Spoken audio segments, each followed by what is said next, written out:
જિલ્લામાં રસ્તે રખડતા ઢોરનો આતંક યથાવત. રાધનપુર શહેરમાં રસ્તે રખડતા ઢોરે વધુ એક બાળકને હડફેટે લીધું. રાધનપુરનો ધોરણ 7માં અભ્યાસ કરતો જૈનિશ મકવાણા નામના બાળકને ઢોરે હડફેટે લેતા હાથ પગે ઈજાઓ થઈ હતી. બાળકને ઈજાઓ થતા રાધનપુર રેફરલ હોસ્પિટલે સારવાર ખસેડી બાદ પાટાપીટી કરાવી હતી. જૈનિશ કાલ સાંજે રાધનપુરના દેસાઈ દરવાજા ખાતે ટ્યુશન જતા રસ્તામાં ઢોરે હડફેટે લીધો હતો. રાધનપુર શહેરમાં દિન પ્રતિદિન રખડતા ઢોરનો ત્રાસ છતાં પાલિકા ઘોર નિંદ્રાધીન. સત્વરે રાધનપુર શહેરમાંથી રસ્તે રખડતા ઢોરના ત્રાસમાંથી મુક્તિ અપાવવા વાલીની માંગ. આજે 5 વાગ્યાના અમારા છોકરાનો સનનો જૈનિશ સુભાષભાઈ મકવાણાનો ટ્યુશનનો ટાઈમ હતો. ત્યાંથી ઘઉંની ભાઈઓ ટ્યુશનના ત્યાં પ્રાઇવેટ ટ્યુશનમાં જાય છે. અત્યારે એ જતું હતું એટલે પાછળથી એક ગાય આવી અને એને હડફેટે લેતા અને પાછો ઢસેડ્યો ગાય સિંગડા દ્વારા. અને મને જેવી ખબર પડી એટલે હું તાત્કાલિક ત્યાં સ્થળ ઉપર પહોંચ્યો. ત્યાં જઈને અત્યારે હું રેફરલ હોસ્પિટલની અંદર એને જે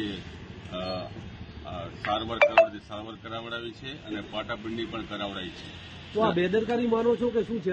આ બેદરકારી નગરપાલિકાની ઘોર બેદરકારી છે. અગાઉ પણ રાધનપુર શહેરની અંદર 3 જેવા વ્યક્તિઓ મરણ પામ્યા છે. અને હું તમારા મીડિયા માધ્યમથી ખાસ કહેવા માંગુ છું, આ બાબતે હું કલેક્ટર, પ્રાંત સાહેબને બધાને રજૂઆત કરીશ, મામલતદારશ્રીને. અને નગરપાલિકા રખડતા ઢોરો બાબતે તાત્કાલિક આમાં નિર્ણય કરીને અમલવારી કાયદેસરની કાર્યવાહી કરે. જ્યારે કોઈ પણ કર્મચારીની બેદરકારી હોય ત્યારે એના સામે ફરિયાદ ન થાય?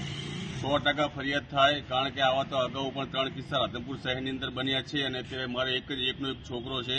અને હું તમારા મીડિયા માધ્યમથી નગરપાલિકાના ચીફ ઓફિસરને પદાધિકારીને જણાવું છું કે આગામી દિવસોની અંદર નગરપાલિકા દ્વારા જો આ બાબતે યોગ્ય કાર્યવાહી રખડતા ઢોર બાબતે નહીં કરવામાં આવે તો અમે પણ ના છૂટકે મારે કોર્ટમાં પણ જવું પડે તો હું કોર્ટમાં જઈશ અને ઉગ્ર આંદોલન કરવું પડે તો પણ ઉગ્ર આંદોલન કરીશ. તો ચીફ ઓફિસરની જવાબદારી છે. તમે એમએલસીમાં એમનું નામ લખાવ્યું છે?